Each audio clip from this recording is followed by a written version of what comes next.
Hello friends, welcome back to my channel. मैं हूं आपकी फ्रेंड वर्षा। आज की इस वीडियो में यहाँ पर हम बात करेंगे कॉमर्स के प्रैक्टिस सेट की। स्टार्ट करते हैं वीडियो को। आपको वीडियो पसंद आए तो लाइक कीजिए, फ्रेंड्स या शेयर कीजिए, और किसी भी क्वेश्चन में आपको कोई भी क्वेरी लगती है तो आप नीचे कॉमेंट सेक्शन में लिख सकते हैं, ठीक है। तो स्टार्ट करते हैं क्वेश्चन को। देखिए क्वेश्चन है यहाँ पर, if the expenses is recorded as wages and salary it will go to, यानी कि अगर हमारे एक्सपेंसेस वेजेस और सैलरी की तरह रिकॉर्ड किए जा रहे हैं तो ये कहाँ रिकॉर्ड किए जाएंगे? Balance sheet, trading account, profit and loss account, या फिर नन ऑफ दीज।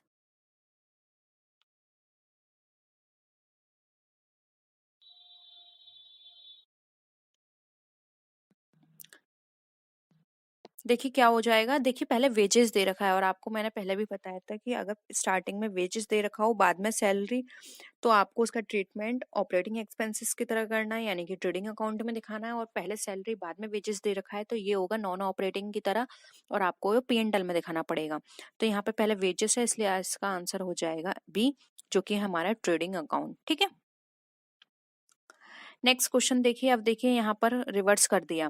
एक्सपेंस अब कैसे दिया है? सैलरी एंड वेजेस की तरह।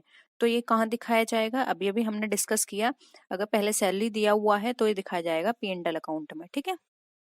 नेक्स्ट क्वेश्चन पर आइए। The debit side of the profit and loss account shows expenses and losses, incomes, losses, या फिर profits.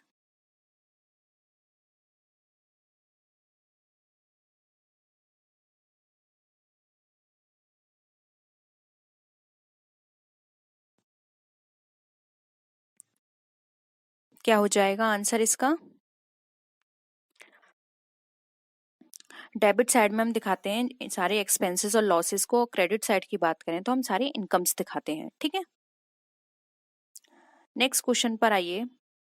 Balance sheet is the statement at a given date showing on one side the traders property and on the other hand possessions and the liabilities. This definition given by, यानी कि जो definition दी गई है किसके द्वारा दी गई है? देखिए इस तरह के क्वेश्चंस आप तभी कर सकते हैं जब आपको याद होंगे। ये क्वेश्चंस तो आपको याद करने पड़ेंगे, ठीक है। इसमें कोई समझ में आने वाली बात नहीं है। तो डायरेक्ट हम आंसर कर देते हैं। इसका आंसर हो जाएगा ऑप्शन बी, जो कि है हमारा ए पाल्मर ने ये डेफिनेशन दी है, ठीक है। नेक्स्ट है, a balance sheet is an itemised list of the asset, liabilities and proprietorship of a business of an individual at a certain date. This definition is given by। अब ये वाली definition भी आपको बतानी है किसने दी है, याद होगा तभी आप कर सकते हैं। ये जो डेफिनेशन दी है ये दी है फ्रीमैन ने, ठीक है। ऑप्शन बी यहाँ पे राइट आंसर हो जाएगा। कुछ स्टैटिक चीजें होती हैं जो कि आपको याद करनी पड़ेंगी, क्योंकि उसमें हम कुछ चेंज नहीं कर सकते, वो एज इट इज रहती हैं। नेक्स्ट देखिए, direct expenses are debited to balance sheet, trading account, profit and loss account, या फिर नन ऑफ दीज। बताइए। डायरेक्ट एक्सपेंसेस कहाँ जाते हैं? हमारे ट्रेडिंग अकाउंट में। ऑप्शन क्या हो जाएगा? बी। और अगर इनडायरेक्ट एक्सपेंस की बात करें तो वो जाएंगे हमारे P&L अकाउंट में। सिंपल था ये। नेक्स्ट देखिए, bad debts is shown on the debit side of the balance sheet, trading account, profit and loss account, या फिर none of the above.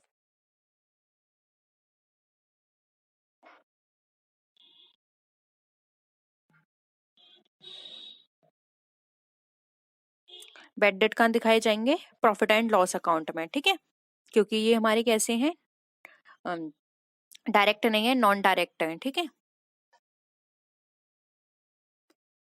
Next देखिए, if discount allowed appears in the trial balance it will be shown at the debit side of P&L account, trading account, balance sheet, या फिर none of the above. बताइए।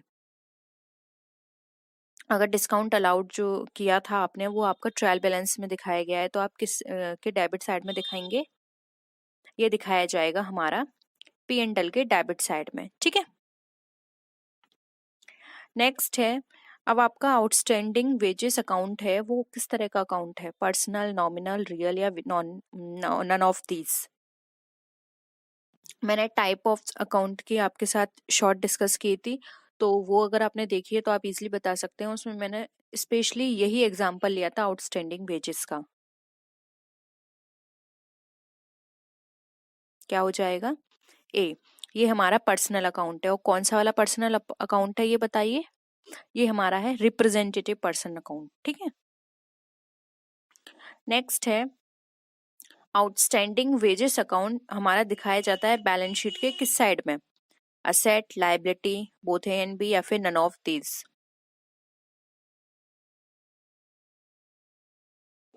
Outstanding wages क्या है? आप ये सोच के चलिए, आउटस्टैंडिंग वेजेस आपको पेमेंट करना है, रह गई है, तो आपके लिए लाइबिलिटी है। तो ये बैलेंस शीट में किस साइड दिखाई जाएगी? लाइबिलिटी साइड में। सिंपल है। तो ऑप्शन बी क्या हो जाएगा? राइट आंसर हो जाएगा। नेक्स्ट क्वेश्चन देखिए, a company has to prepare its balance sheet according to format as prescribed in part 1 of the schedule dash to the companies act 1956। बताइए, एक कंपनी जो है अपनी बैलेंस शीट प्रिपेयर करती है एक पर्टिकुलर फॉर्मेट की में, जो कि पार्ट 1 के किस शेड्यूल में प्रिस्क्राइब किया गया है?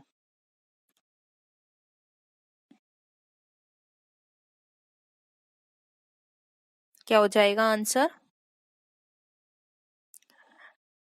शेड्यूल 6 के पार्ट 1 में ये डिस्क्राइब किया गया है अकॉर्डिंग टू कंपनीज एक्ट 1956। ठीक है, तो क्या हो जाएगा? ऑप्शन ए यहाँ पे हमारा राइट आंसर हो जाएगा।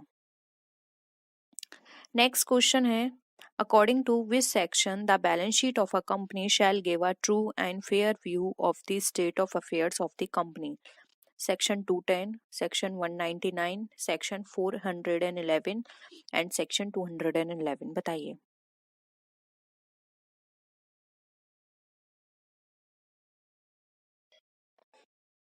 किस सेक्शन में बताया गया है ये?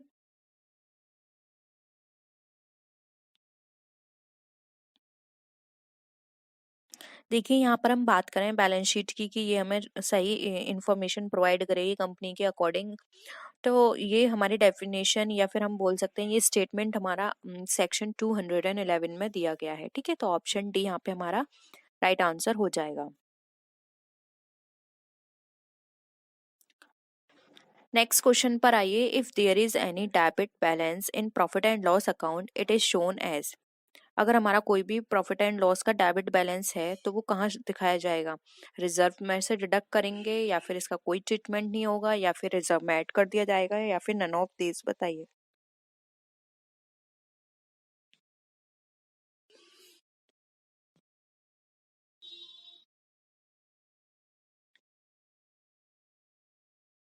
देखिए, यहाँ पे ना P&L के डेबिट शेष की बात कर रहे हैं, यानी कि आपके लिए क्या हो गया? खर्चा हो गया।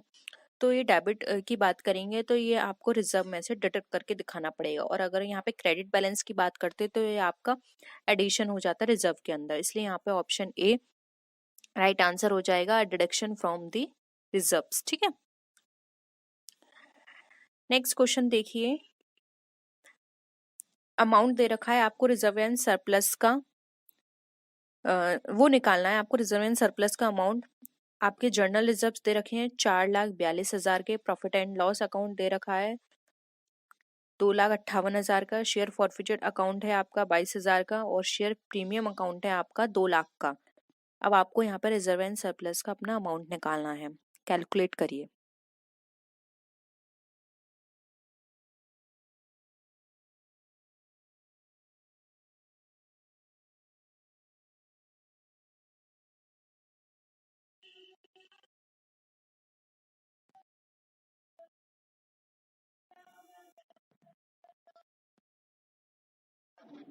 दादा डेबिट बैलेंस को डिडक्ट करते हैं तो 4,42,000 में से आप ये वाली वैल्यू 2,58,000 को डिडक्ट कर दीजिए। कितना होगा? 12 में से यहाँ पर 8 गए, कितना बचा आपका? 4। यहाँ 3 है, 13 में से 5 गए, यहाँ बचा आपका 8। यहाँ 3 है जी, 2 बचा, तो 1,84,000 हो गया। ठीक है, ये आपका कितना हो गया? 1,84,000। अब यहाँ पर शेयर फॉरफिटेड अकाउंट दे रखा है, इससे हमें कोई मतलब नहीं है क्योंकि ये स्पेशल अकाउंट है और ये शेयर में ही काम आएगा। और यहाँ पे शेयर प्रीमियम दे रखा है 2 लाख का, तो 2 लाख को 1,84,000 में आप ऐड कर दीजिए, आपका टोटल कितना रिजर्व एंड सरप्लस निकल कर आ जाएगा? 3,84,000। ऑप्शन क्या हो जाएगा आपका? डी, जो कि आपका 3,84,000। ठीक है, होप यहाँ पर ये वाला क्वेश्चन आपको क्लियर है। नेक्स्ट क्वेश्चन पर आइए। डिस्काउंट अलाउड है आपका इश्यू ऑफ शेयर पर और डिवेंचर पर। ये आपका कहाँ पर दिखाया जाएगा? रिजर्व एंड सरप्लस में, शेयर कैपिटल, मिससेलेनियस एक्सपेंडिचर या फिर नन ऑफ द अबव।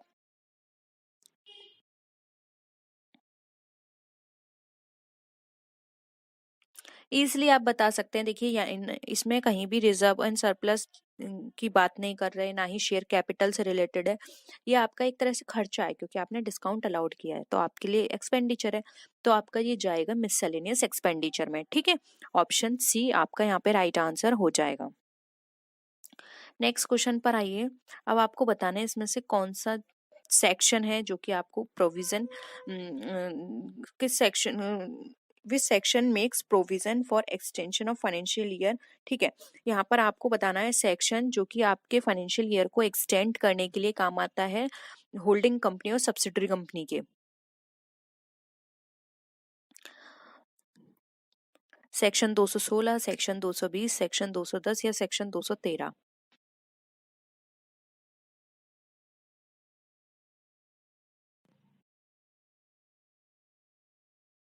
क्या हो जाएगा? ऑप्शन डी हो जाएगा। यहाँ पे सेक्शन 213 में ये हमें बताया गया है कि हम किस तरह से अपनी होल्डिंग कंपनी और सब्सिडरी कंपनी के जो फाइनेंशियल ईयर है उसको एक्सटेंड कर सकते हैं। ठीक है, नेक्स्ट है section 218 of the companies act 1956, provision for penalty for improper issue, circulation और पब्लिकेशन ऑफ। ठीक है, तो आपको बताना है ये इसका, इन सब का जो प्रावधान है वो कहाँ है। ट्रेडिंग अकाउंट के लिए है, पीएनडल के लिए है, बैलेंस शीट और पीएनडल दोनों के लिए है, या फिर ऑल ऑफ दी अब बताइए।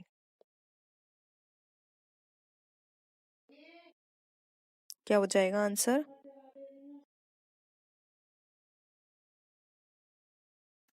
सी देखो, यहाँ पे राइट आंसर हो जाएगा बैलेंस शीट और प्रॉफिट एंड लॉस अकाउंट दोनों में से कोई भी हो सकता है, जिसके लिए ये हमारा सेक्शन बनाया गया है कि अगर इसमें हम प्रॉपर इश्यू कर रहे हैं, सर्कुलेट कर रहे हैं या पब्लिक कर रहे हैं तो इसके लिए पेनल्टी बताई गई है इसके अंदर। ठीक है,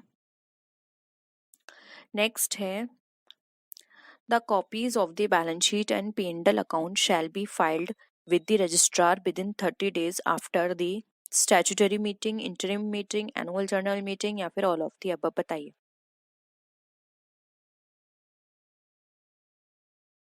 क्या हो जाएगा यहाँ पर आंसर? आपको P&L और बैलेंस शीट की कॉपी जो है रजिस्ट्रार के पास सबमिट करनी होगी विद इन 30 डेज। किसके? कौन सी मीटिंग के?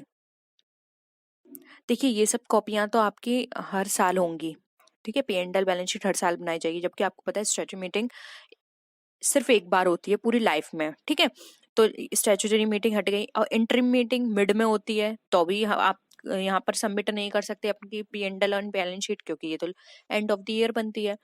अपने आप आ गया एनुअल जर्नल मीटिंग, क्योंकि लास्ट में बनती है, तो एनुअल जर्नल मीटिंग के विद इन 30 डेज के अंदर आपको ये अपनी बैलेंस शीट और P&L की कॉपीज अपने रजिस्ट्रार के पास सबमिट करनी होंगी। ठीक है, अब आपको बताना है which section deals with the preparation and presentation of the final accounts of joint stock company. Section 218, section 210, section 230 या फिर सेक्शन 211।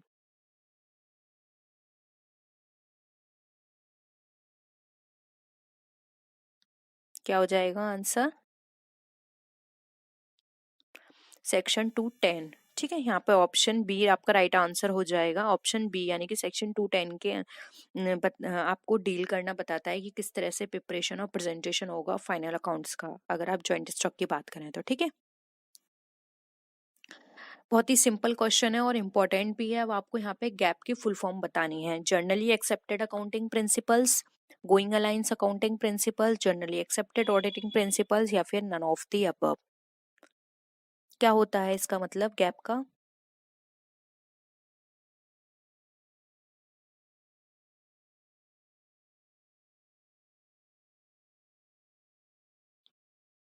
देखिए यहाँ पर इसका राइट आंसर हो जाएगा ए, जनरली एक्सेप्टेड अकाउंटिंग प्रिंसिपल्स।